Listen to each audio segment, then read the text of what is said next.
Bien, pues buenos días de nuevo. Vamos a dar comienzo a la segunda ponencia de la mañana, que corre a cargo del profesor doctor don Ángel Menéndez Rechá. Ángel es catedrático de Derecho Administrativo en la Universidad Autónoma de Madrid, pero previamente tiene una trayectoria en el ámbito del empleo público importante, pero es que además ha sido también director general de Obras Públicas, Ángel, era de Urbanismo, el Ministerio entonces competente en los años previos justamente a la aprobación de la Ley de Costas. Quiere yo decir que estuvo bastante implicado, muy implicadísimo en los trabajos preparatorios del borrador del proyecto de la Ley de Costas y también en los trabajos de elaboración del proyecto de reglamento de desarrollo de la ley.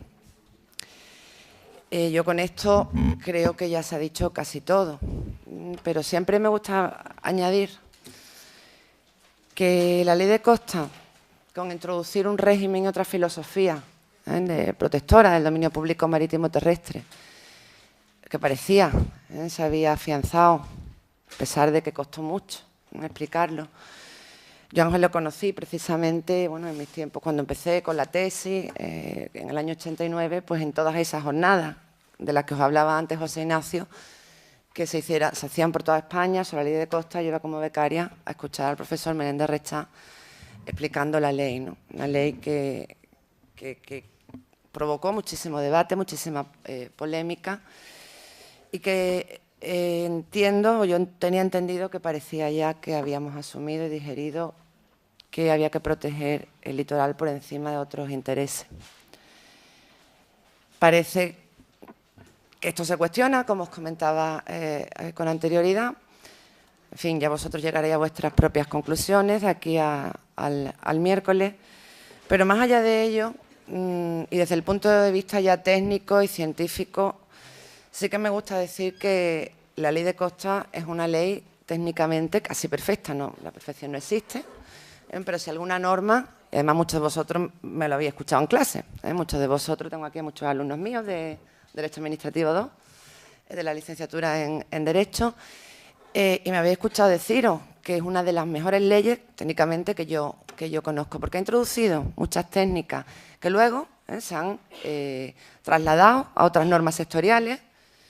El tema del deslinde, el tema de la reparación por daño accesorio a la sanción, el tema del destino finalista, de los ingresos que la Administración percibe por la utilización del dominio público.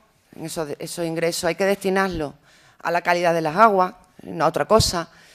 En fin, muchas técnicas, podía enumerar aquí,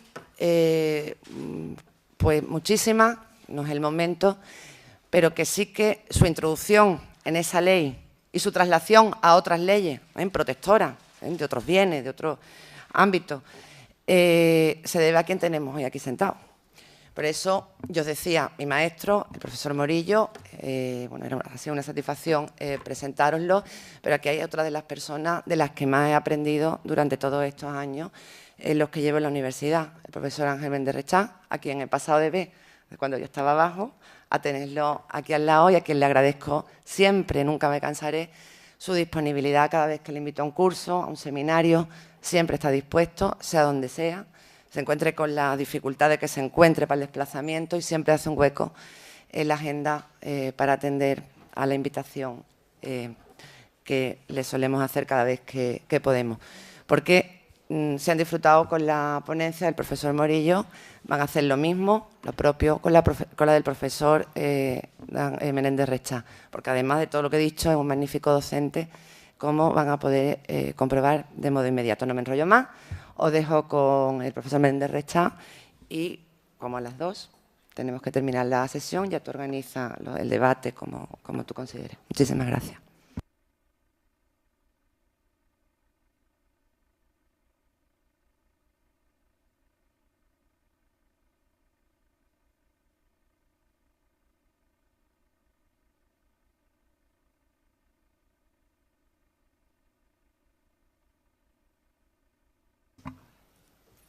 Buenos días.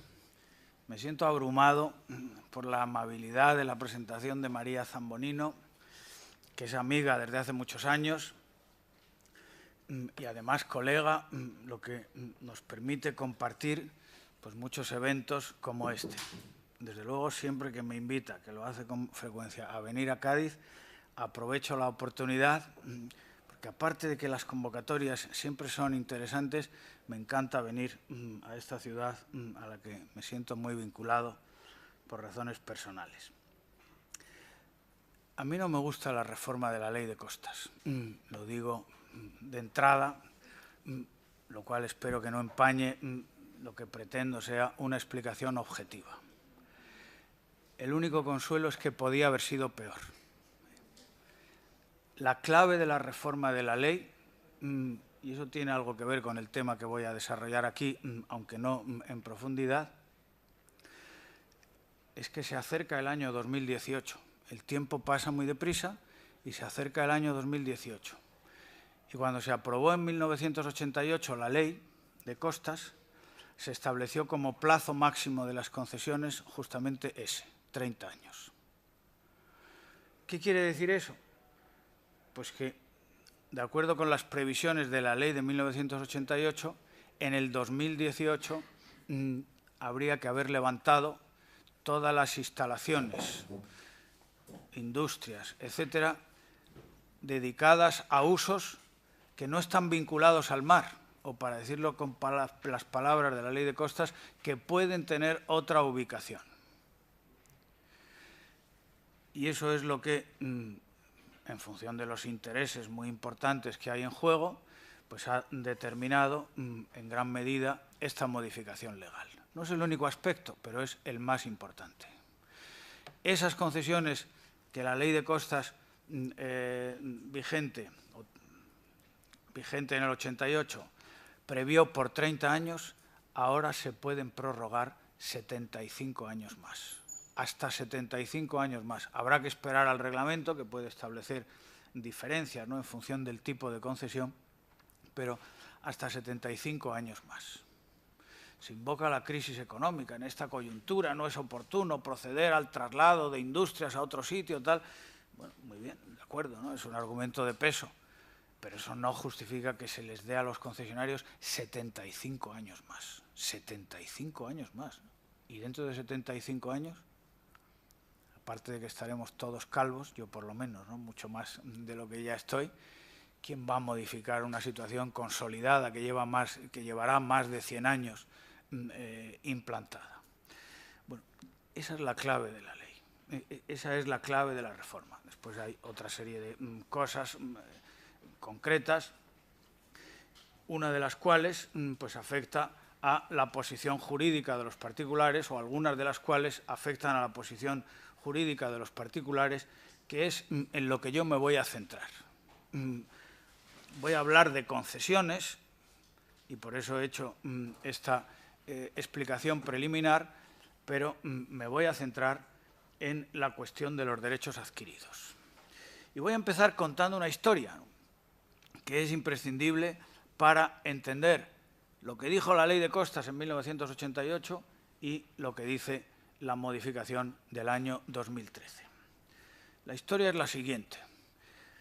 En el derecho histórico español ha sido una constante la consideración del mar y su ribera como una cosa común a todas las criaturas. Así la definían las leyes, las viejas leyes de partida. Seguramente el profesor Morillo Velarde ha hecho referencia a esto en su ponencia.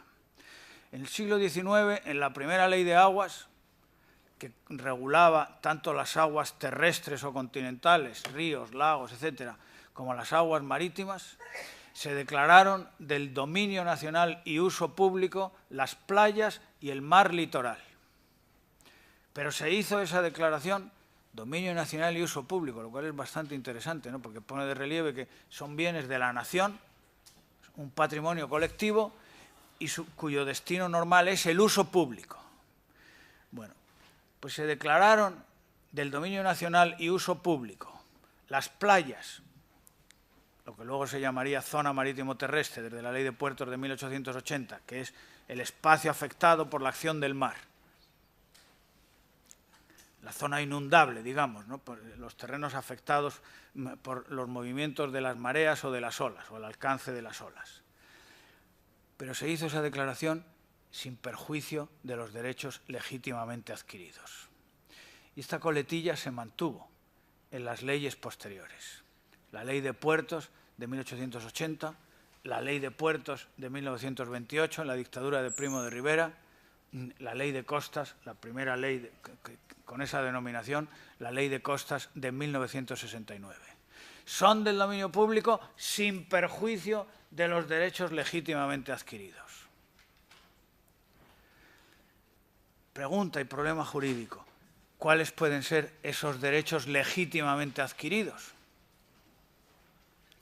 La Administración sostuvo siempre que esos derechos adquiridos sobre bienes declarados de dominio público o del dominio nacional y uso público en la terminología decimonónica solamente podían ser derechos de aprovechamiento, nunca de propiedad, porque la propiedad es incompatible, la propiedad privada de una porción de terreno pues es incompatible con la declaración de que ese bien es de dominio público. Por eso la Administración mantuvo esa tesis. Pueden ser derechos de aprovechamiento. Y esa tesis se reforzaba porque, con arreglo a la legislación histórica, se podían adquirir derechos de aprovechamiento en virtud de prescripción veintenal. Por el transcurso de 20 años, si alguien demostraba, iba al notario y conseguía un acta de notoriedad acreditando que disfrutaba de un aprovechamiento de una playa para lo que fuera, ¿no?, de una porción de la zona marítimo terrestre, era un modo de adquirir. La prescripción es uno de los modos de adquirir, más bien la usucapión, según el Código Civil. Bueno, pues eso fue lo que sostuvo la Administración. Derechos de aprovechamiento, no de propiedad. Sin embargo, los particulares afectados, muchos de los cuales tenían sus títulos inscritos en el registro de la propiedad como títulos de dominio, no como un derecho de aprovechamiento. Las concesiones también se pueden inscribir en el registro de la propiedad, pero es que muchos particulares tenían inscritos los títulos como títulos de propiedad. En Galicia hay algunas inscripciones espectaculares, ¿no? Porque como el sentido expansionista, casi me atrevo a decir imperialista de la propiedad es tan fuerte, pues hay algunas inscripciones registrales, según me contaron hace años, que pone esta finca linda con Inglaterra, mar por medio, que ya es pretencioso, ¿no? Decir que, bueno, entonces, claro, los particulares que tenían esos títulos inscritos en el registro de la propiedad pelearon y pleitearon y en algunas ocasiones consiguieron pronunciamientos, sentencias judiciales declarativas de que su derecho no era solo de aprovechamiento, equivalente a una concesión, sino que era un derecho de propiedad. Cuando se hizo la Ley de Costas, se empezó a trabajar en 1984, más o menos, ¿no? Fue un periodo de gestación bastante laborioso, ¿no?, hasta que se aprobó en julio del 88. Además, pues hubo un adelanto de las elecciones y eso pues motivó que caducara el texto que se había enviado. Bien. En esa época estaban inventariados 7 u 8 supuestos de sentencias judiciales de la Sala de lo Civil del Tribunal Supremo, de la Sala Primera del Tribunal Supremo, que declaraban de propiedad privada terrenos con características naturales de dominio público marítimo terrestre. Aquí había un ejemplo por esta zona, unos corrales de pesquería en Sanlúcar de Barrameda, en la desembocadura del Guadalquivir. Pero los casos más famosos quizá pues eran los de las islas de Sálvora, Noro y Vienta, en la desembocadura de la Ría de Arosa, en La Coruña, otro enclave en Santa Pola. Bueno, 6 o 7, que no eran muchos. Esa es la situación cuando en 1978 se promulga la Constitución, que por primera vez califica de dominio público determinados bienes, todos en el ámbito que aquí nos interesa. Son bienes del dominio público estatal los que determine la ley y, en todo caso, la zona marítimo terrestre, las playas, el mar territorial y los recursos naturales de la zona económica y la plataforma continental. los que determine la ley, por lo tanto las aguas continentales son de dominio público porque lo dice la ley de aguas. Podría decir otra cosa, ¿no?, el día de mañana, ¿no? Los que determine la ley y, en todo caso, la zona marítimo-terrestre, las playas, el mar territorial y los recursos naturales de la zona económica y la plataforma continental. Por lo tanto, la Constitución española, vigente por primera vez, declara de dominio público estos bienes que aquí nos interesan, los de dominio público marítimo-terrestre. Y además dicen que tienen, dice la Constitución, que tienen ese carácter en todo caso. Pues fijaros, lo interesante desde el punto de vista jurídico es que ese en todo caso se ha entendido de forma casi unánime, siempre hay opiniones discrepantes en derecho, como sabéis los que estéis estudiando esta carrera, es en todo caso se ha entendido contrapuesto a la cláusula tradicional del sin perjuicio de los derechos adquiridos. Las leyes históricas decían, como os he recordado, son del dominio nacional y uso público el mar territorial y la zona marítimo-terrestre sin perjuicio de los derechos legítimamente adquiridos. La Constitución dice, son de dominio público en todo caso.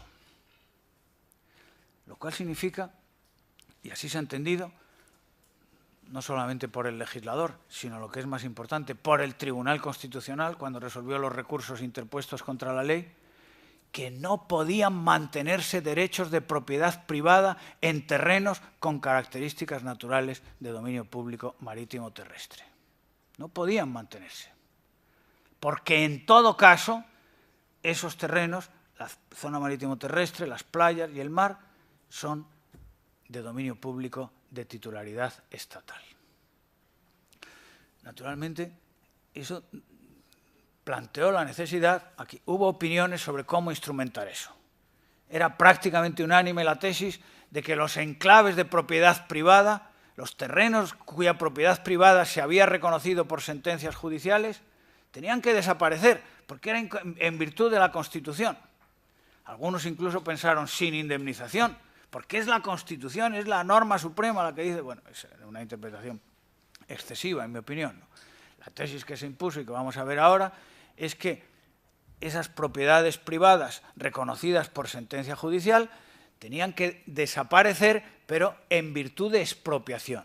Y lo que hizo la Ley de Costas, como veremos enseguida, fue pues, regular una expropiación legislativa. Es la propia Ley de Costas la que priva a los propietarios de esos enclaves que se habían reconocido por sentencia judicial firme, les priva de su derecho de propiedad y les da una compensación, que es, como vamos a ver enseguida, pero ya lo adelanto, una concesión por 60 años, 30 más 30. 30, que era el plazo máximo de las concesiones según esa ley, más otros 30, el doble, por los usos y aprovechamientos existentes. Esa era una situación que había que resolver, y que había que resolver por imperativo constitucional, ¿de acuerdo? Había más situaciones que se encontraba el legislador de Costas o con que se encontraba el legislador de Costas en 1988 y que afectaban a derechos adquiridos. Primera situación, titulares inscritos en el registro de la propiedad, es decir, con el terreno inscrito a su nombre, una porción de playa inscrita a su nombre, con la condición de tercero hipotecario, amparados por el artículo 34 de la ley hipotecaria, y que no habían podido ser ocupados esos terrenos por la Administración porque la Ley de Costas de 1969 no lo permitía. La Administración del Estado, en aplicación de la Ley de Costas del 69, no podía ocupar terrenos que estuvieran amparados por inscripciones registrales cuyos titulares tuvieran esa condición de tercero hipotecario. ¿Qué tenía que hacer la Administración del Estado? Pues tenía que impugnar, reivindicar la propiedad de ese terreno que había sido deslindado como de dominio público, pero que no se podía ocupar porque estaba amparado por el registro de la propiedad y quedarse a resultas del pleito correspondiente. Podía ganar el Estado si el tribunal consideraba que efectivamente ese terreno tenía características de dominio público, o podía perderlo. Esa era la segunda situación. La tercera situación que se podía plantear era en aquellos tramos de costa, que eran muchos en 1988, que no estaban deslindados o lo estaban solo parcialmente, porque en la Ley de Costas de 1969 ya se distinguía un concepto legal de playa como algo distinto, una franja de terreno distinto al de zona marítimo terrestre, porque ya no estaba afectada por la acción del mar, sino que estaba situada a una cota superior. Tengo que decir, para que lo entendáis mejor, que el concepto vulgar de playa, lo que llamamos playa en el lenguaje ordinario, no coincide con el concepto legal. Lo que llamamos playa en el lenguaje ordinario es zona marítimo terrestre, normalmente. Y el concepto legal de playa es un terreno que está situado a una cota superior. Ahora, con la ley del 88, pues normalmente cadenas de dunas con vegetación, pero donde ya no llega el agua del mar, ni en las olas ni en las mareas. Los ingenieros inteligentemente distinguen entre playa seca y playa húmeda. Playa húmeda es la zona marítimo terrestre y playa seca, pues la que no está afectada. Bueno, entonces, decía, existían, bajo la vigencia de la Ley de Costas del 69, muchos deslindes de zona marítimo terrestre, pero no de playa. Y otros tramos de costa no estaban ni siquiera deslindados, ¿no? ¿Qué pasaba si en aplicación de las nuevas definiciones legales de la Ley de 1988 se procedía a completar los deslindes existentes o a aprobar uno nuevo de acuerdo con las nuevas definiciones legales? Si terrenos que eran inequívocamente de propiedad privada ahora quedaban incluidos en el dominio público, ¿cuál era la posición jurídica, cuál sería la posición jurídica de los antiguos propietarios? Pues también iban a resultar expropiados en virtud del deslinde. Esos son los supuestos que intentó resolver la Ley de Costas en su importante disposición transitoria primera, que fue impugnada ante el Tribunal Constitucional, tachándola de arbitraria y de confiscatoria, precisamente porque no respetaba los derechos adquiridos existentes. Vamos a ver eso en primer lugar, por eso he contado el trasfondo para que lo podáis entender mejor. Después veremos las modificaciones de la reforma de 2013 en esta regulación transitoria y luego, si me da tiempo, pues daré una panorámica de cómo quedan, tras la modificación de 2013, las obras construidas con anterioridad a la entrada en vigor de la Ley de Costas de 1988. Esos son los 3 puntos. La transitoria primera de la ley. La transitoria primera de la ley regula esos supuestos que os acabo de comentar. Los 3 supuestos que os acabo de comentar. Primero, terrenos, espacios, lo digo aquí más genéricamente porque también podría ser lámina de agua, ¿no? Normalmente es tierra firme, ¿no? Pero también podrían ocupar una parte de la lámina de agua. Espacios declarados de propiedad particular por sentencia firme anterior a la entrada en vigor de la Ley de Costas. Segundo supuesto, terrenos deslindados conforme a la Ley de Costas de 1969, pero que no pudieron ser ocupados por la Administración porque sus titulares tenían la condición de terceros hipotecarios. Como el deslinde atribuía solamente una presunción posesoria y estos tenían una protección registral reforzada, la Administración en el deslinde incluyó los terrenos en el dominio público por sus características naturales, pero no los pudo ocupar. ¿De acuerdo? Tercer supuesto, terrenos que eran de propiedad privada inequívoca, indiscutida, al amparo de la legislación de costas de 1969, pero que al actualizarse el deslinde o completarse el deslinde o practicarse uno nuevo, si no estaba deslindado, pues tenían que pasar a ser de dominio público aplicando estas definiciones. ¿Están claros los supuestos? Si queréis alguna aclaración, yo prefiero que las preguntas las concentremos al final, porque si no se rompe el hilo conductor, ¿no? Pero si son aclaraciones, pues levantáis la mano y con mucho gusto las hago. ¿Cómo regula la ley estos 3 supuestos? Primero, en claves anteriores a la Ley de Costas de 1988, entendiendo por tales, lo recuerdo, los que tenían una sentencia firme, una sentencia judicial firme que decía esto es propiedad privada. de este señor. El caso del Hotel Rías Altas, por ejemplo, ¿no?, en la playa de Santa Cristina, en La Coruña, si lo conocéis, ¿no? Pues una sentencia del año 60 y tantos decía, no, no, esto es privado. Tiene características naturales de zona marítimo terrestre, sí, pero son terrenos privados porque este señor ha demostrado, su propietario ha demostrado que adquirió con anterioridad a la Ley de Puertos de 1880, que es la fecha mágica que ha utilizado el Tribunal Supremo. No sé muy bien por qué, pero este es otro tema en el que no quiero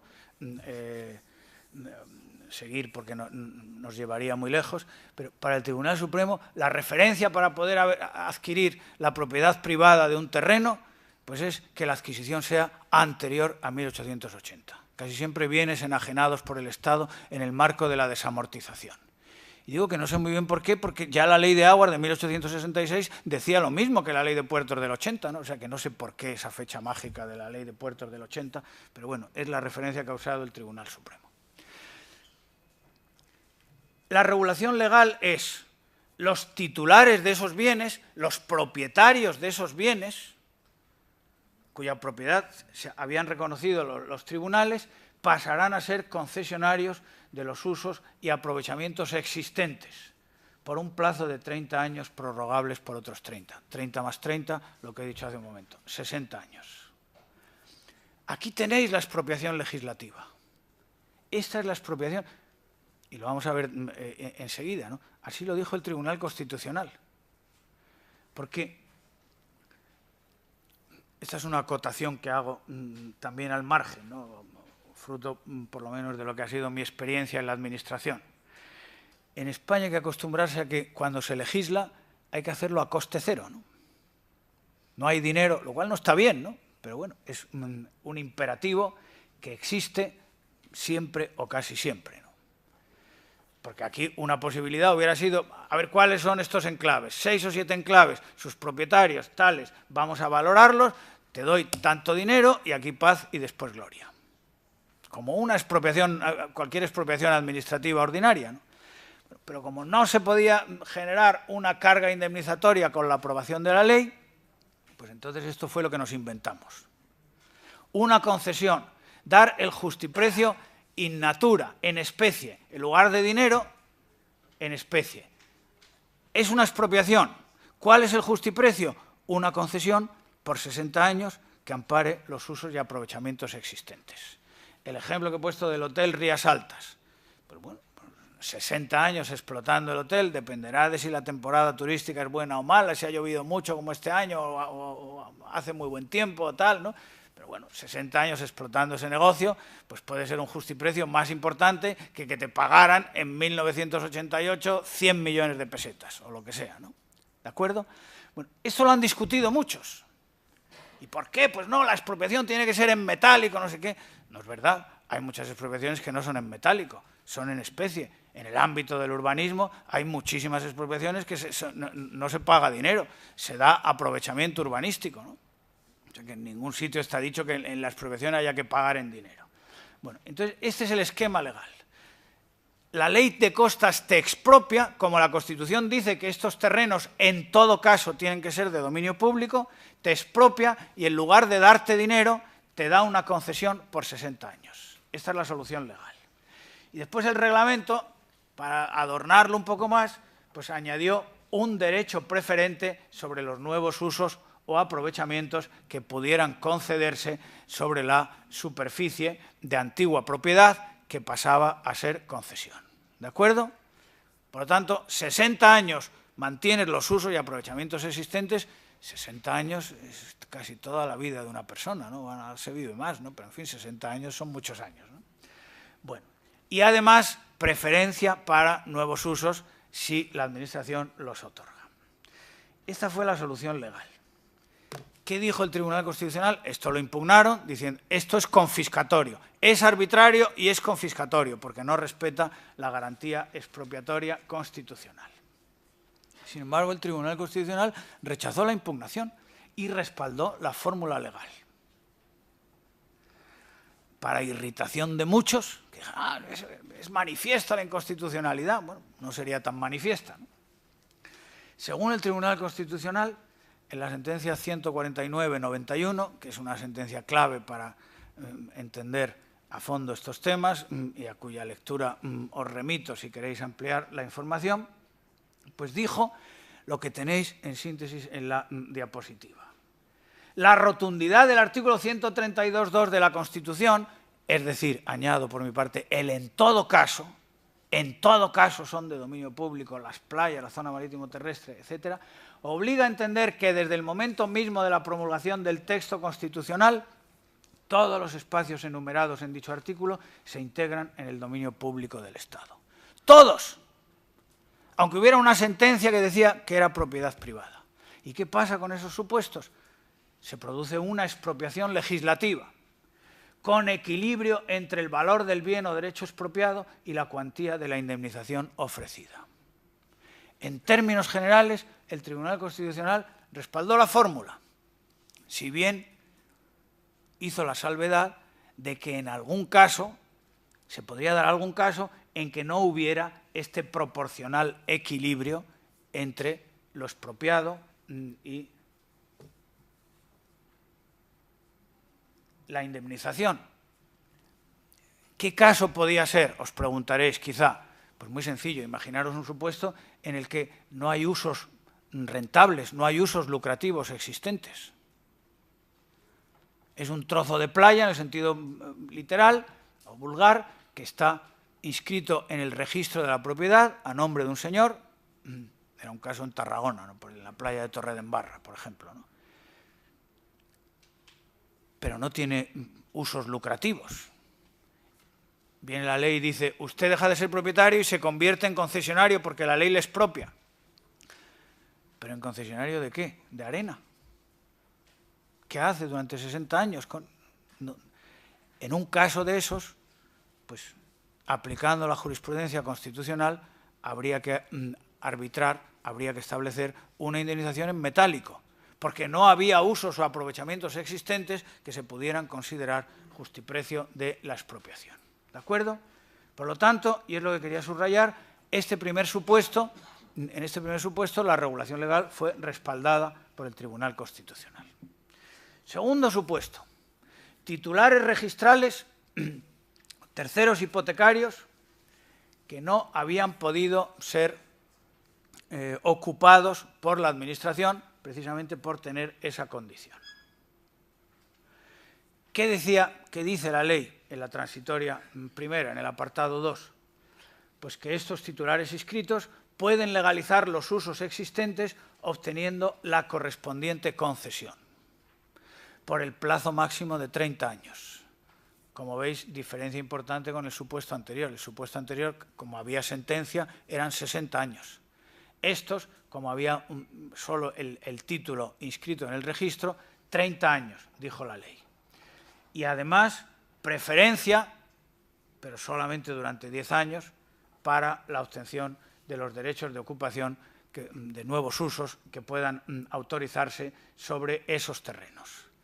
Por tanto, como veis, en estos casos, la ley también arbitraba una compensación. Puede ser concesionario, aquí no estaba reconocida la condición de propietario, ¿no? Había un título registral inscrito con el que, según la ley anterior, la Administración no podía ocupar, pero no había sentencia, ¿de acuerdo? Entonces, por eso la regulación legal, como la posición jurídica del particular era más débil, pues también era menos favorable. En vez de 60 años, 30. Y la preferencia, en vez de 15 años, por 10. ¿Qué dijo el Tribunal Constitucional? Pues dijo que, primero, la reducción de la compensación tiene su justificación en la mayor debilidad del título. No es lo mismo una sentencia judicial firme que un título inscrito en el registro de la propiedad, por muy sólido que pueda ser también este último. Pero, y aquí es donde vino la gran aportación, entre comillas, del Tribunal Constitucional, añadió que el que en estos casos, que eran muchísimos, no hubiera sentencia, podía deberse a negligencia de la Administración del Estado, que no hizo lo que tenía que haber hecho: reivindicar para el dominio público la titularidad de esos terrenos que no había podido ocupar por haber inscripciones, por la existencia de inscripciones registrales contradictorias. Entonces, razonaba el Tribunal Constitucional, eso es lo que ha podido determinar muchas veces que en estos casos no haya sentencia. No haya sentencia. Entonces, conclusión, el régimen del apartado 1 que antes hemos visto se podría aplicar no solamente a las sentencias anteriores a la ley de costas, que era lo que decía literalmente la disposición transitoria primera, sino también a las posteriores. Y eso ha supuesto en la práctica pues un cambio sustancial respecto de las previsiones del legislador.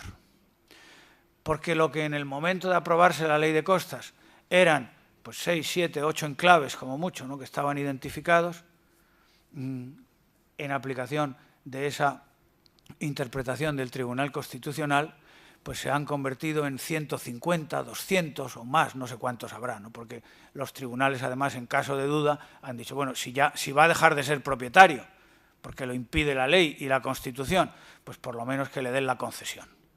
Con lo cual, en la práctica, cuando ha habido un pleito, que ha habido muchísimos, estos supuestos de las inscripciones registrales que no tenían sentencia han provocado la sentencia y la sentencia les ha pasado al régimen que hemos visto anteriormente, al régimen del primer supuesto, es decir, concesión por 60 años por los usos y aprovechamientos existentes. He dicho hace un rato y lo reitero que todo es opinable en derecho, pero a mí, francamente, esta interpretación del Tribunal Constitucional me parece muy discutible, por no decir manifiestamente censurable. Puede que tenga razón y que sea bien intencionada esa explicación, pero es que le hace decir a la ley lo que no dice. La ley de costas, en esa disposición transitoria primera, decía los titulares de terrenos declarados de propiedad privada por sentencia judicial firme anterior a la entrada en vigor de esta ley. 7 supuestos. Y el Tribunal Constitucional dice, bueno, anteriores y también posteriores, porque puede que no haya habido sentencia posterior por desidia de la Administración. Muy bien, me parece un razonamiento sólido, pero entonces diga usted que es inconstitucional ese artículo. Diga usted que es inconstitucional ese artículo y que hay que regularlo de otra manera. Porque seguramente si en el Ministerio se hubiera sabido que el resultado después de la interpretación constitucional iba a ser que en lugar de 7 enclaves iba a haber 200, pues se había buscado otra regulación. O se hubiera dejado como estaba, ¿no? Se hubiera dicho, pues como los terrenos ganados al mar, ¿no?, que se mantuvieron, ¿no? Ahí se han mantenido.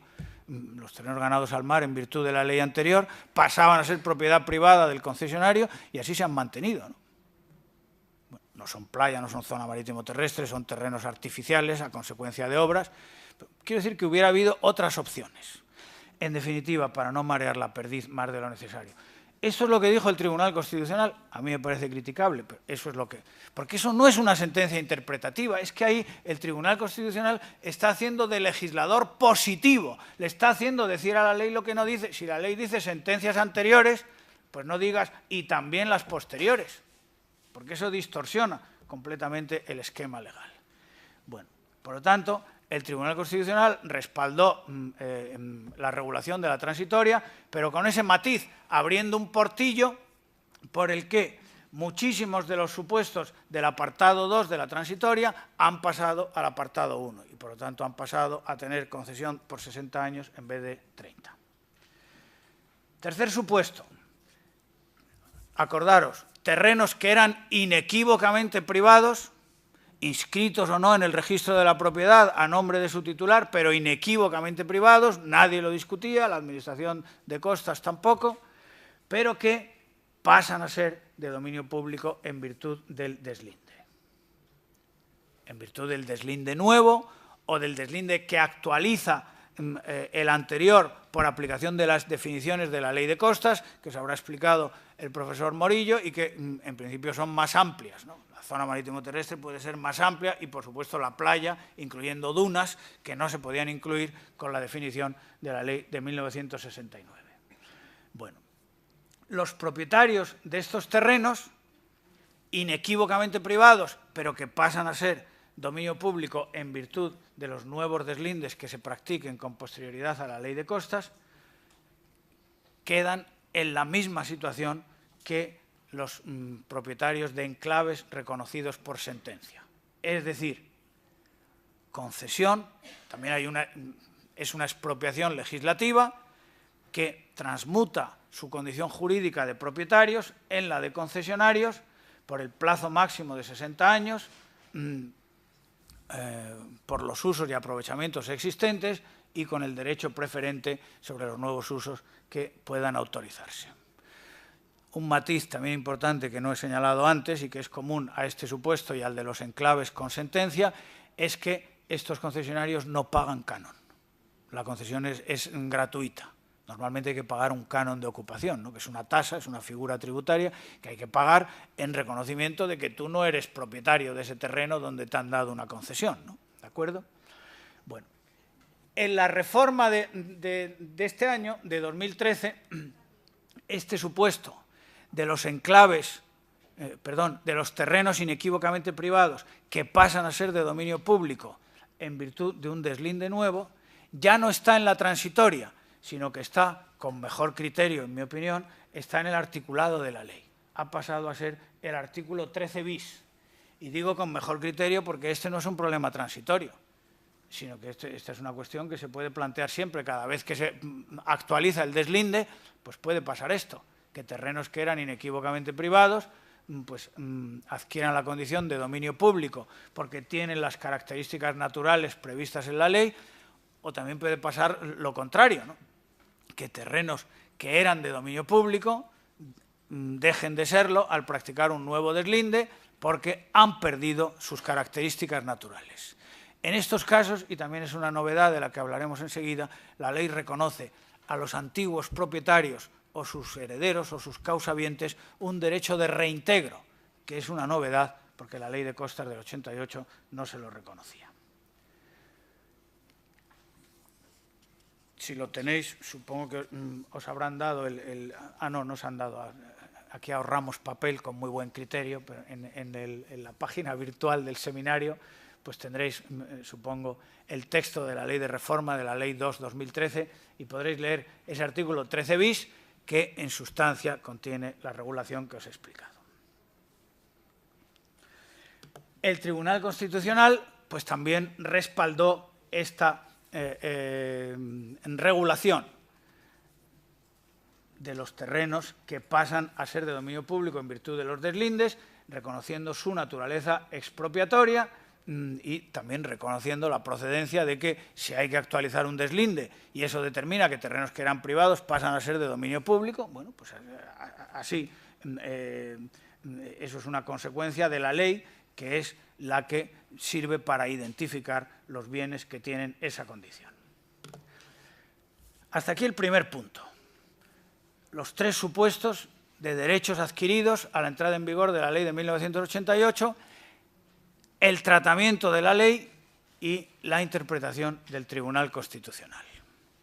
Vamos a ver ahora el segundo punto de mi esquema inicial, cómo incide la reforma de la ley de este año, de la ley 2/2003. Hay un aspecto formal que ya he subrayado y en el que no insisto.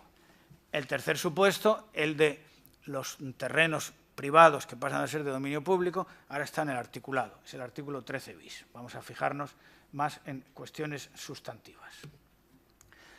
En cuanto a los enclaves anteriores, los que tenían sentencia y también los que tenían sentencia anterior a la ley de costas y los que la han tenido posterior, en virtud de esa interpretación discutible, pero que ahí está, del Tribunal Constitucional en 1991.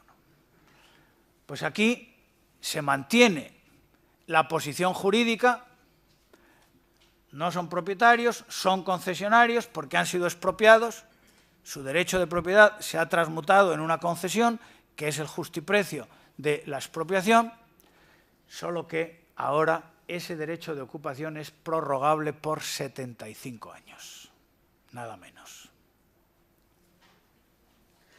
Aquí surge una pregunta y un problema jurídico que no voy a contestar pero lo lanzo, ¿no?, con un cierto ánimo de polémica, por si luego queréis que entremos o si alguno quiere dar su opinión.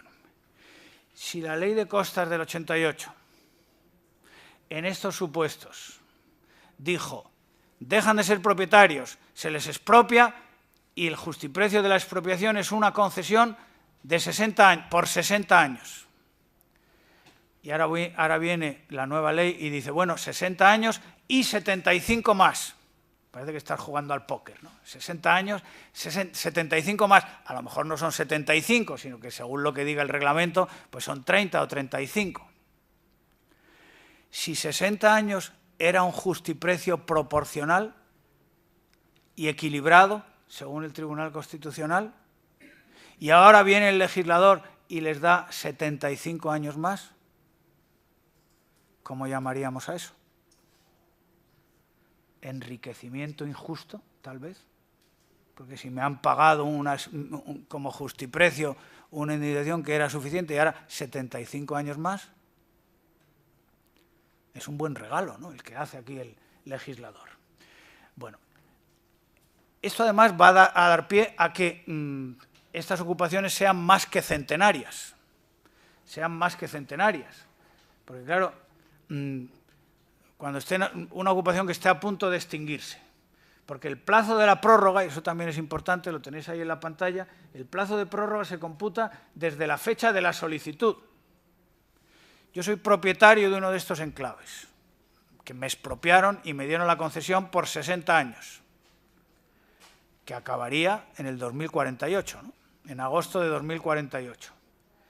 Y en 2030 pido la prórroga por 75 años, que se computa desde la fecha de la solicitud, no desde la fecha de entrada en vigor de esta ley, desde 2013. Podríamos decir 2013 más 75, pues en 2093 se acaba esta historia.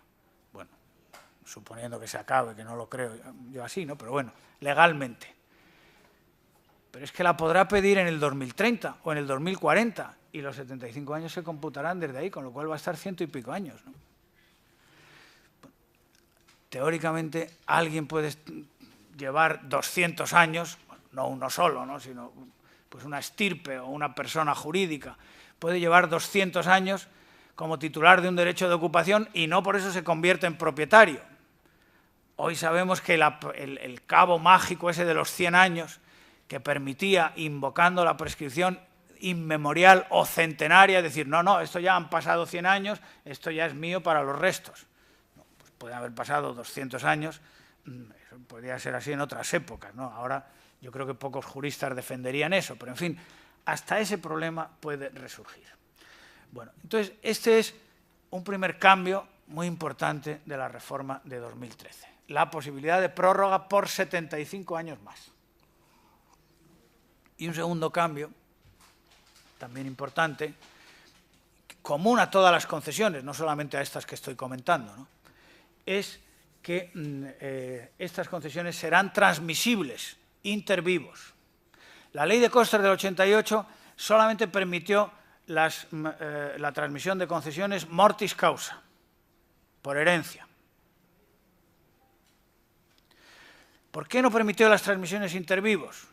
Bueno, pues según comentaron en aquel momento los ingenieros que tenían responsabilidades en la materia, querían evitar que se produjera algo que por lo visto era bastante frecuente, que hubiera gente que pedía concesiones y las obtenía sin ningún ánimo de utilizarla, sino sencillamente para traficar con ellas. Me hago con la concesión y después la vendo. Una concesión es un derecho real administrativo, tiene un contenido patrimonial, ¿no? Es como los traspasos de las licencias de taxis, ¿no?, esas cosas increíbles que yo nunca he entendido, ¿no? Pero ¿cómo puede traspasar un taxista una licencia a otro, ¿no? Pues si es un título municipal, pues si tú no lo quieres o se te acaba, que te tenga que pagar otros millones por eso. Bueno, pues aquí había un traspaso, un tráfico de concesiones, ¿no? Y entonces en aquel momento pareció razonable evitarlo, sobre todo porque no se querían dar concesiones, ¿no? Se partía de la base de que el destino normal de la ribera del mar, de las playas y la zona marítimo terrestre es el uso público, libre y gratuito. Y que cualquier ocupación más intensa pues tenía que ser excepcional y solamente admisible para usos vinculados al mar. Bueno, Entonces, en ese contexto se dijo, bueno, que se puedan transmitir, pero por sucesión hereditaria, no intervivos. Y eso también ha levantado muchas ampollas, ¿no? Bueno, pues ahora, haciéndose eco de esas presiones que ha habido en este sentido, la ley permite también la transmisión de estas concesiones. No solamente de estas concesiones que son lo que ha quedado de las antiguas propiedades privadas sobre esos terrenos, sino todas las concesiones de dominio público marítimo terrestre son transmisibles inter vivos, además de mortis causa.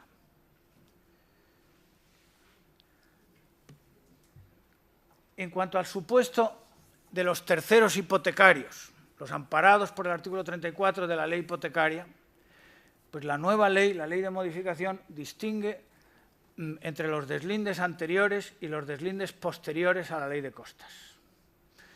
Sinceramente no entiendo muy bien por qué hace esa distinción, ¿no? Me gustaría que alguien lo explicara. Si el deslinde es anterior, a esos titulares inscritos se les atribuye un derecho de ocupación y aprovechamiento por 30 años, respetando los usos y aprovechamientos existentes en virtud de la correspondiente concesión. Por 30 años. O sea, lo mismo que había dicho, si os acordáis, la transitoria primera en su apartado 2 en la redacción originaria de 1988. Pero si es posterior, si el deslinde es posterior a la ley de costas del 88, se les atribuye el mismo derecho de ocupación en virtud de concesión, pero por un plazo de 75 años.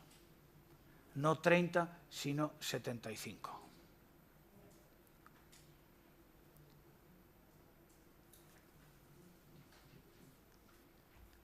Yo creo, de todas maneras, que los de deslindes anteriores, como pueden pedir prórroga, aunque la ley diga tienes un derecho de concesión por 30 años, pero como puedes pedir prórroga hasta 75, pues pedirán 75 más, o hasta el límite que les permita el reglamento, según el tipo de concesión de que se trate. En otras palabras, y es lo que quiero subrayar, sin perderme tampoco en muchos detalles que comprendo que en una primera aproximación pues, son difíciles de seguir, y lo que quiero transmitir pues, son las líneas maestras de la reforma. Se mejora considerablemente la posición jurídica de estos titulares inscritos. Entiéndase, estos serán los que no han obtenido sentencia, porque los que han tenido sentencia a su favor pues ya están en el otro supuesto que acabamos de examinar. Una novedad que intenta controlar un poco, solo un poco, el otorgamiento de estas concesiones tan prolongadas, tan largas en el tiempo, es que en función del uso, pues se exige un informe ambiental. En función del uso de la concesión, se exige un informe ambiental. Si los terrenos se destinaran a industria extractiva, energética, química, petroquímica, textil y papelera, la concesión se otorgará previo informe del órgano ambiental que puede imponer, lógicamente, medidas correctoras o condiciones para garantizar una adecuada protección del medio ambiente. Esto no está mal, no voy a decir que esté mal, ¿no? Me parece, bueno, es una cautela, ¿no? Para intentar minimizar en lo posible el impacto ambiental. Pero claro, en el contexto de la ley de 1988, cuyos principios y criterios generales se mantienen, es que no se vería, lo procedente sería no dar prórroga a concesiones que son para usos incompatibles. Estos usos, industria extractiva, energética, química, petroquímica, textil y papelera, en principio no son usos vinculados al mar. No se podrían autorizar en virtud de concesiones con arreglo a los criterios generales de la ley de costas. Por lo tanto, aunque sea con esta cautela del informe ambiental y los correctivos que se impongan, que se puedan prorrogar hasta 75 años estas concesiones, pues francamente me parece un disparate. Ahí hay una contradicción interna en la ley que, por un lado, insisto, solo permite usos vinculados al mar y lo demás pues quiere que se traslade a otro sitio y, sin embargo, aquí se van a poder perpetuar por lo menos 75 años más concesiones para unos usos que no son compatibles. Otra novedad importante y y que tiene interés, ¿no? Sobre todo porque aquí en esta provincia hay mucha sensibilidad sobre este tema de las salinas y ha habido muchos pleitos, ¿no? Y muchos conflictos, es que hay una nueva regulación de los terrenos invadidos por el mar y la exclusión del dominio público cuando esos terrenos estén destinados a salinas o cultivos marinos, que por lo tanto seguirán siendo de propiedad privada. Para entender las novedades, también es importante aquí explicar cuál fue el criterio de la ley de 1988. El criterio de la ley de 1988 para determinar la zona marítimo terrestre fue el de la inundabilidad. Que un terreno sea naturalmente inundable por la acción del mar en los temporales, las mayores olas en los temporales, o por las mareas, por el alcance de las mareas, la mayor pleamar. Claro, en la práctica podía ocurrir, y así ocurría muchas veces, que terrenos que no eran naturalmente inundables, porque estaban situados a una cota superior a la afectada por la acción del mar, se inundaban por medios artificiales. Se bombeaba el agua y se inundaban. O a la inversa, terrenos naturalmente inundables, se impedía la inundación y se preservaban mediante la realización de obras de defensa contra el mar. ¿De acuerdo? El criterio de la Ley de Costa de 1988, completado por el reglamento, era: si un terreno es naturalmente inundable, es dominio público en cuanto parte de la zona marítimo terrestre, aunque la inundación se haya impedido por medios artificiales.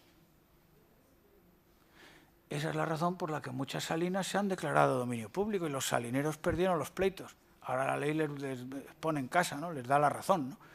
Pero perdieron el pleito porque, aplicando ese criterio, aunque la inundación se hubiera impedido por medios artificiales, el terreno era naturalmente inundable. A la inversa, el otro supuesto que he dicho, terreno que no es naturalmente inundable, pero que se inunda artificialmente. Pues ese no pasa al dominio público. Ese no pasa al dominio público. Esas eran las dos matizaciones a la regla general de que los terrenos invadidos por el mar pasan a ser de dominio público. Un tercer supuesto del que no hablo, porque hablará en su momento la directora del curso, es el de las urbanizaciones marítimo-terrestres, en que pasa lo mismo, ¿no? Es una inundación artificial de terrenos que en principio no son naturalmente inundables. Bueno, la Ley de Costas, tras la modificación de 2013, dice: no pasarán a formar parte del dominio público marítimo-terrestre los terrenos que sean inundados artificial y controladamente, como consecuencia de obras o instalaciones realizadas al efecto, siempre que antes de la inundación no fueran de dominio público.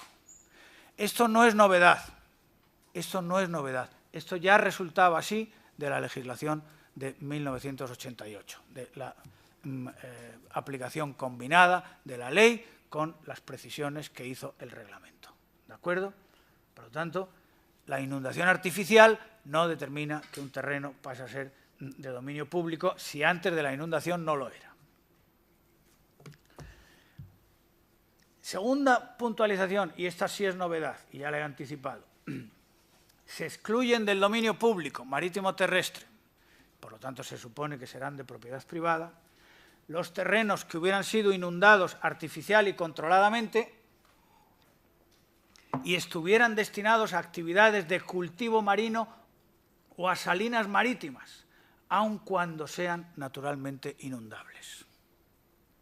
Con independencia de que la redacción no es nada afortunada, ¿no? Porque es un poco contradictorio. Terrenos que hubieran sido inundados artificial y controladamente, luego parece que no son naturalmente inundables, ¿no? Y sin embargo al final dice, aun cuando sean naturalmente inundables. ¿En qué quedamos? ¿Eran naturalmente inundables o no lo eran y se han inundado artificialmente? Bueno, la redacción no es afortunada, pero el propósito es manifiesto.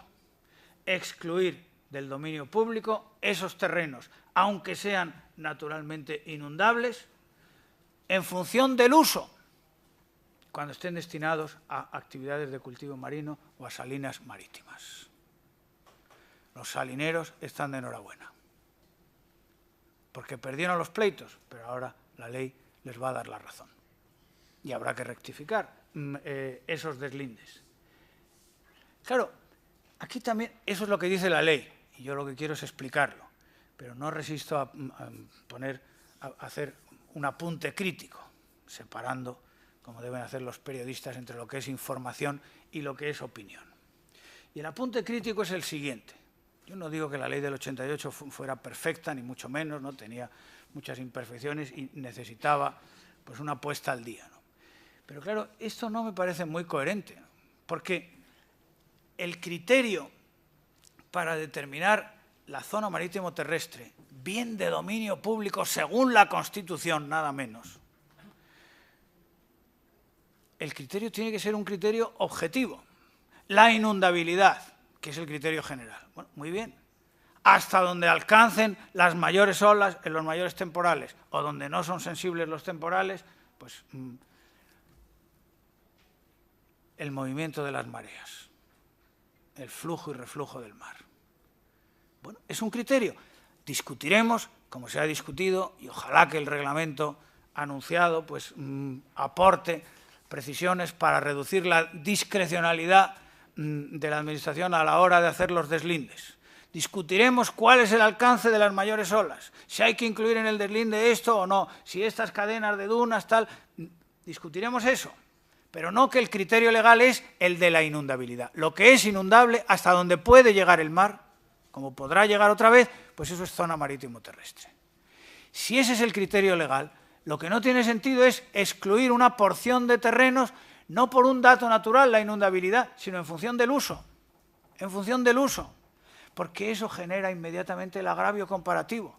Habrá otros usuarios que dirán, bueno, ¿y por qué? ¿Y estos tienen bula? ¿Los salineros y los de cultivos marinos tienen bula? ¿Y los demás por qué no? Eso no es coherente. No me atrevo a decir que sea inconstitucional, no lo he estudiado lo suficiente, pero no es coherente. No se debe excluir del dominio público una franja de terreno en función del uso, si el criterio general es un criterio natural que es el de la inundabilidad. Bueno, pero eso es lo que dice la ley, que desde esa perspectiva pues, favorece manifiestamente a los titulares de este tipo de usos. Esto ya lo hemos visto, es el supuesto de los terrenos privados que pasan al dominio público, concesión por 75 años. Y otra novedad que antes he apuntado y que ahora es el momento de examinar, es la atribución de un derecho de reintegro sobre los terrenos que dejan de ser de dominio público marítimo terrestre. Para entendernos, este supuesto es el inverso al de la invasión del mar. ¿De acuerdo? La invasión del mar, si el mar avanza hacia tierra, inunda terrenos que pasan a ser de dominio público. Y habrá que actualizar el deslinde, porque ahora son mar o son zona marítimo terrestre, ¿no? De acuerdo con las definiciones legales. Este es el supuesto contrario. Terrenos que dejan de ser de dominio público marítimo terrestre. Pues sin ir más lejos, el ejemplo de las salinas, cuando en aplicación de la disposición que acabamos de estudiar, se excluyan del dominio público en virtud de un deslinde que habrá que actualizar.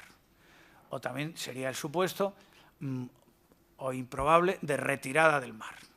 Digo improbable porque en todos los escenarios de cambio climático que se manejan sube el nivel del mar, más o menos, pero sube, ¿no? Por lo tanto, es más probable que el mar invada, y estemos en el supuesto que hemos visto antes, a que el mar se retire. Pero bueno, también puede haberlo, ¿no? Entonces, lo que dice ahora la ley tras la reforma es que aquellas personas que en el momento de la entrada en vigor de la Ley de Costas, es decir, en agosto de 1988, eran propietarias con título inscrito en el registro de la propiedad de terrenos que pasaron a formar parte del dominio público por aplicación de aquella, o sus causavientes, porque claro, se pueden haber muerto, ¿no?, serán reintegrados en el dominio de los bienes que por aplicación de la presente ley dejen de formar parte del dominio público una vez revisados los correspondientes deslindes. Y esta misma regla se va a aplicar, este mismo derecho de reintegro, se va a aplicar en las urbanizaciones marítimo-terrestres, como explicará en su momento la profesora Zambonino. Esto no es ningún disparate, no es insólito, es sencillamente un criterio diferente, un criterio de corte privatista, me atrevo a decir, que entronca directamente con la Ley de Costas de 1969. Porque la Ley de Costas, sin llamarlo así, decía que los terrenos sobrantes de playa o de zona marítimo terrestre, terrenos sobrantes quería decir que ya no tenían, habían perdido esas características naturales. Los terrenos sobrantes de playa o de zona marítimo terrestre pasarían al patrimonio del Estado, a no ser que alguien demostrase que había sido su propietario antes de la invasión de esos terrenos por el mar. A esto lo han llamado algunos un derecho de reversión natural, en el sentido de que como es el mar el que es el movimiento del mar, el desplazamiento del mar, la dinámica litoral, en definitiva, la que determina esos procesos, pues el mar me lo quita, el mar me lo devuelve. Bueno, la Ley de Costas de 1988 se olvidó, entre comillas, no quiso establecer ese criterio, ¿no? Bueno, el mar lo ha invadido, pues pasan los años, después se retira, la vida da muchas vueltas, pues nada de dar cancha otra vez a los antiguos propietarios o a sus causavientes. Pero la ley de reforma sí se la da en los términos que tenéis en la diapositiva. Por lo tanto, cuando se produzca este supuesto de que haya que reducir la anchura del dominio público y unos terrenos que formaban parte del dominio público pero ahora quedan excluidos de él, pues entonces los antiguos propietarios o sus causavientes podrán invocar este derecho de reintegro para recuperar su terreno. Yo, sinceramente, creo que en el contexto de la reforma, pues esto está pensado para lo que he dicho, para el supuesto que he dicho. Propietarios que perdieron sus terrenos porque en virtud de deslindes, porque tenían características naturales de dominio público y ahora el legislador les excluye, como es el caso de las salinas o de los cultivos marinos. Bien, y termino con el último punto, voy a ir más deprisa, que era el régimen de las obras anteriores. Como seguramente sabéis, la ley de 1988 hizo una zonificación en la costa, zona de dominio público, zona de servidumbre de tránsito, zona de servidumbre de protección, zona de influencia. Y esa zonificación afectaba a los usos. Se podían hacer unas cosas y otras no. La prohibición más importante en la llamada zona de servidumbre de protección era la relativa a edificaciones residenciales o habitacionales. Viviendas, hoteles, chalets, etcétera, están prohibidas en la zona de servidumbre de protección que tiene una anchura de 100 metros. La pregunta y el problema jurídico que hubo que resolver en 1988 es, bueno, aquí se prohíben, en el dominio público se prohíbe lo que no pueda tener otra ubicación, en la zona de servidumbre de tránsito pues hay que dejarla libre para que la gente pueda pasear por allí, en la zona de servidumbre de protección se prohíben varias cosas, la más importante, las edificaciones residenciales. Pero como la ley siempre recae sobre una realidad que está alterada, ¿no?, más o menos compleja, pues había que resolver la situación de las construcciones existentes. ¿Qué pasa con un chalet en una playa? Que se podía construir. Hay mucha gente que al amparo de la legislación de puertos y de la de costas del 69 se construyó un chalet en una playa, porque se podían dar concesiones con esa finalidad. No había límites, ¿no? O sea que la construyeron con todas las de la ley, otras ilegales, ¿no? Otras eran usurpaciones puras y duras ante las que no reaccionó la Administración, pero otras eran legales. ¿Qué hacemos con ese chalet que está construido en virtud de concesión y que podrá seguir los 30 años que le da la ley? Bueno, pues la transitoria cuarta de la Ley de Costas estableció unos criterios sobre los que también ha incidido la reforma de 2013. Si esas obras existentes, para simplificar, vamos a pensar en un edificio que está en el dominio público, en la zona de dominio público, ¿qué pasa con él? Pues cuando se extinga la concesión tendrá que demolerse. Lo que pasa es que, claro, ahora esa demolición tardará mucho más, porque en vez de 30 años podrá estar 75 más. Habrá que demolerlo, pero mientras llegue ese momento fatal, sus titulares, y esto es una novedad de la reforma de 2013, podrán realizar obras de reparación, mejora, consolidación y modernización, siempre que no impliquen aumento de volumen, altura ni superficie de las construcciones existentes. O sea, puede hacer lo que quiera, puede modernizar, renovar, lo único que no puede es aumentar el volumen. ¿De acuerdo? Si tiene una planta, pues una planta. Si ocupa 100 metros en planta, pues 100 metros, no podrá ocupar 120. Si la construcción existente está en la zona de servidumbre de tránsito, que es esa zona de paso público peatonal, una casa que está ahí, ¿qué pasa con ella? Pues la Ley de Costas de 1988 la dejaba a esa casa en un régimen de fuera de ordenación estricto. Solamente se podían hacer pequeñas reparaciones exigidas por la higiene, el ornato y la conservación, y siempre con obligación de garantizar la localización alternativa de la servidumbre. Si está en esa zona de 6 metros la casa, bueno, pues que se pueda pasar por detrás o por delante. Esto de la zona de servidumbre de tránsito es una de las novedades más importantes de la ley. Yo creo que no se ha destacado suficientemente. Nos hemos fijado mucho más en la zona de protección, porque ahí estaban las broncas con los ayuntamientos y tal. Yo, cuando vine el viernes a Cádiz, pues me he quedado gratamente sorprendido, porque es que ahora ya puedes recorrer prácticamente todo el casco antiguo pegado al mar, cosa que antes no se podía, ¿no? En donde estaba el parador, por ejemplo. El parador era un fondo de saco, ¿no? O el aparcamiento que había delante, no se podía andar, caminar por ahí. Bueno, esa es la función. Bueno, en zona urbana es más fácil seguramente implantar, ¿no? Pero esa es la función de la servidumbre de tránsito, ¿no? Que se pueda circular por todo ese ámbito. Bueno, pues eso explica que la Ley de Costas del 88 estableciera un régimen de fuera de ordenación estricto. Hay que conseguir que estas casas desaparezcan cuanto antes. La reforma de 2013 es mucho más permisiva, porque establece un régimen análogo al aplicable en la zona de servidumbre de protección, que es, en síntesis, lo que hemos visto en el dominio público. Se puede realizar cualquier obra siempre que no suponga aumento de volumen, altura ni superficie de las construcciones existentes. Se requiere un informe de la Administración del Estado en la zona de tránsito y de la comunidad autónoma en la zona de servidumbre de protección, pero en síntesis el criterio es ese. Y lo mismo pasa, como acabo de apuntar, en la zona de servidumbre de protección. Se puede hacer cualquier cosa menos aumentar el volumen y se requiere, en este caso, en la zona de servidumbre de protección, no un informe de la Administración del Estado, sino que hay que presentar una declaración responsable ante la comunidad autónoma diciendo que se cumplen los requisitos legales y entre ellos las exigencias de eficiencia energética que ahora están tan de moda y de medidas de ahorro de agua.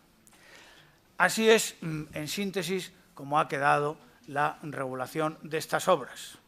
Y estas son, desde la perspectiva de mi ponencia, que era la articulación entre dominio público y derechos adquiridos, las cuestiones más importantes. La conclusión, como podéis ver, he intentado destacar, es que la reforma de 2013 pues, favorece considerablemente, favorece sustancialmente la posición jurídica de los particulares, que refuerza, y lo único que hay que esperar es que ese reforzamiento de la posición jurídica de los particulares no vaya en detrimento de la protección del dominio público como patrimonio de todos, que es y sigue siendo la finalidad principal de esta legislación de costas, incluso después de la reforma de 2013. Y ahora, son las 1:30, pues tenemos un tiempo todavía para preguntas, críticas o comentarios. Adelante.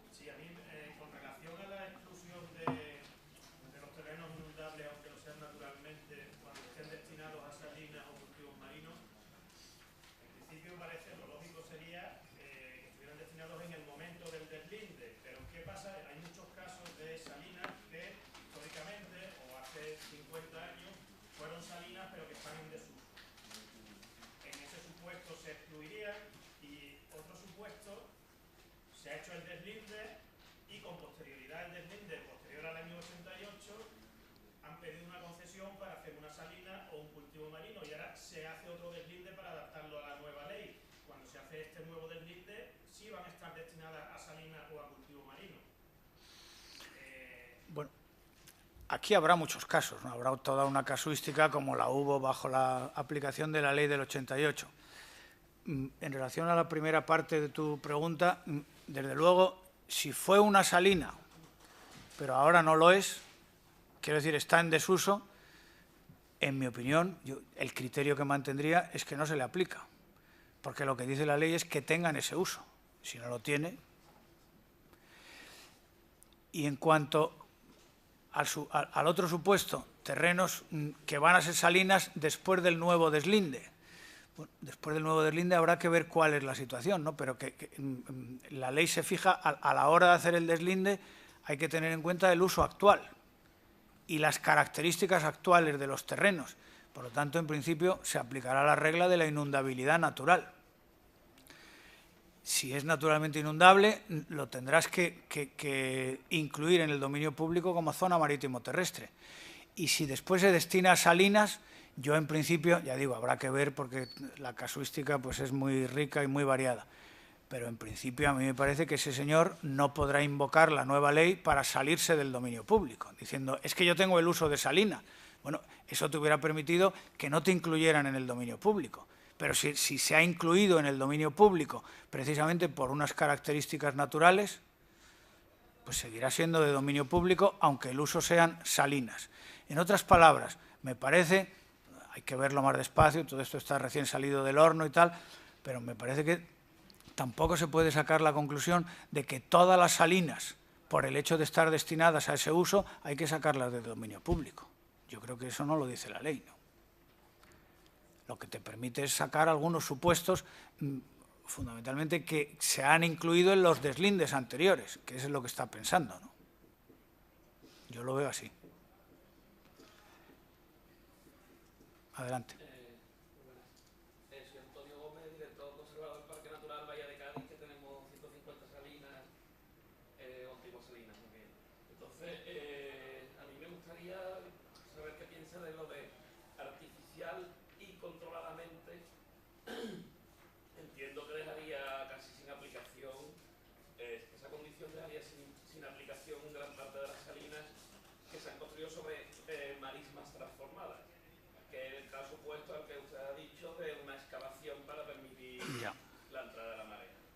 Eso yo creo que es muy importante y... Yo creo que esa es más una pregunta para un ingeniero. Yo la verdad es que no me atrevo, no me atrevo a opinar de eso porque no sé qué técnicas se usan, ¿no? Para... Bueno, lo que quiero decir con ello es que las salinas, la mayoría de por sí son naturalmente inundables. Entonces, es algo que me... Pero fíjese que la ley usa los dos. Cuando yo he hecho una crítica a la redacción es porque mezcla los dos elementos, ¿no? Inundadas artificial y controladamente, y luego dice, aunque sean naturalmente inundables. Sí, pero artificialmente no se inunda por acción natural, digamos. Sí controladamente, pero no artificialmente. Entiendo. Luego, una cosa que me llama la atención es que se desvincula del dominio público unos terrenos ligados exclusivamente a un uso, pero no se obliga a mantener ese uso. Es en cierta manera paradójico que se saque del dominio público salinas y cultivos marinos, es decir, un criterio de uso, pero parece que no una vez que salen del dominio, no tengan necesidad de mantener ese uso, ¿no? Eso no lo pone la ley en ningún sitio. Me alegra ese comentario porque, en mi opinión, refuerza mi crítica, que no se debe determinar la condición de manial o no en función del uso, sino en función de un criterio que esté relacionado con las características de los terrenos. Porque en el supuesto que usted dice, yo creo que lo que hay que hacer, una salina, se excluye del dominio público porque es salina, o una instalación de acuicultura, ¿no? Lo mismo me da, y después cambia el uso. Pues habría que actualizar el deslinde y decir, como este es un terreno naturalmente inundable, lo incluyo y ahora ya no es salina ni cultivo marino, lo meto otra vez en el dominio público. Eso es lo que habría que hacer. Pero eso demuestra que no es serio, no es buen derecho. Eso no es buen derecho. O sea, tener que cambiar el deslinde porque cambia el uso. O sea, el dominio público será el que sea. Y como he dicho antes, discutiremos hasta dónde llega. Si meto esta duna, si meto estas marismas hasta aquí, si estas marismas son susceptibles de regeneración o no son susceptibles, y eso ya hay que darlo por perdido y por lo tanto ya ha perdido sus características naturales. Esa es una discusión que yo creo que va a estar permanentemente abierta. Ahora, lo que me parece absurdo es que tengamos que discutir si es dominio público o no en función del uso. Eso, en mi opinión, no está bien, no es buen derecho. Una última pregunta. Tenemos algunas salinas que, aunque consten, digamos, en el registro de la propiedad, en realidad no somos capaces de distinguirla visualmente porque el mar la ha incorporado a dominio marítimo ya. Las ha invadido. Las ha invadido y, bueno, en bajamar se distinguen algunas estructuras, pero muy básicas. ¿Eso sería posible de que volviera a ser propiedad privada? Porque podría ser zonas ya asumidas por la población como que es mar. Entonces... Si están inundadas, ahí, no olvidemos que la regla sigue siendo que los terrenos invadidos por el mar son de dominio público marítimo terrestre. Lo otro son excepciones. La excepción hay que interpretarla siempre de una manera restrictiva. Entonces yo, en este supuesto, que bueno, también habría que ver con detalle y hasta dónde llega, porque habrá unas zonas que serán inequívocas. Inequívocas en el sentido de que estén invadidas por el mar, otras estarán ahí en una zona más difusa. Pero vamos, la regla sigue siendo que los terrenos invadidos por el mar son de dominio público.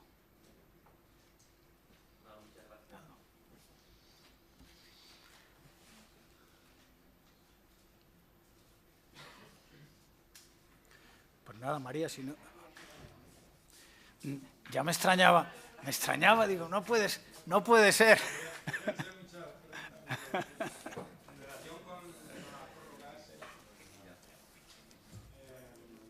¿Va a existir una discriminación en función de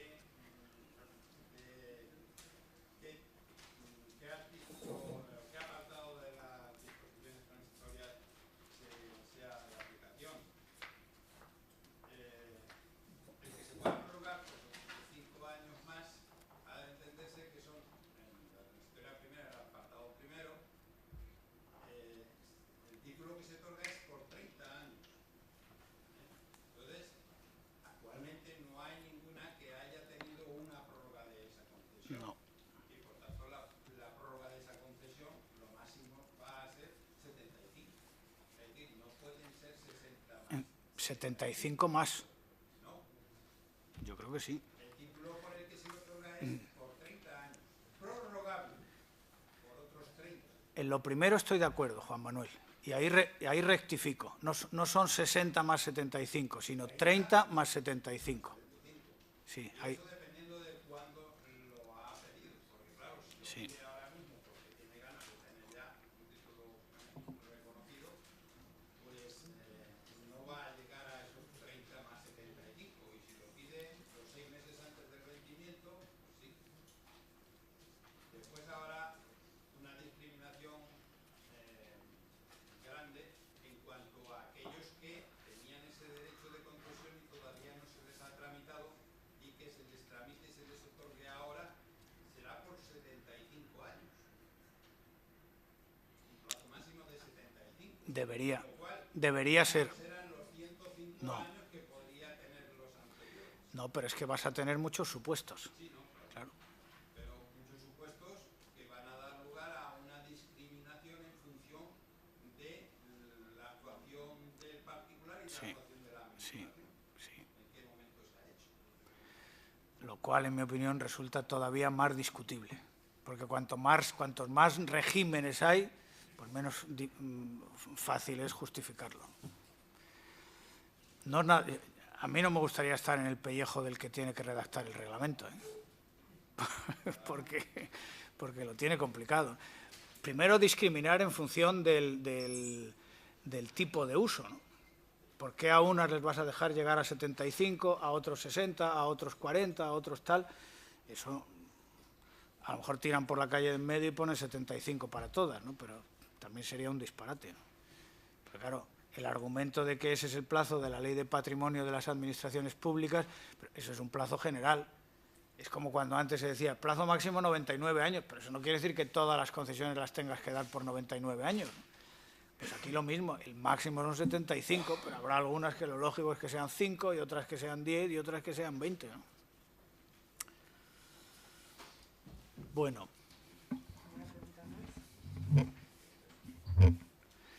Pues muchas gracias por vuestra atención.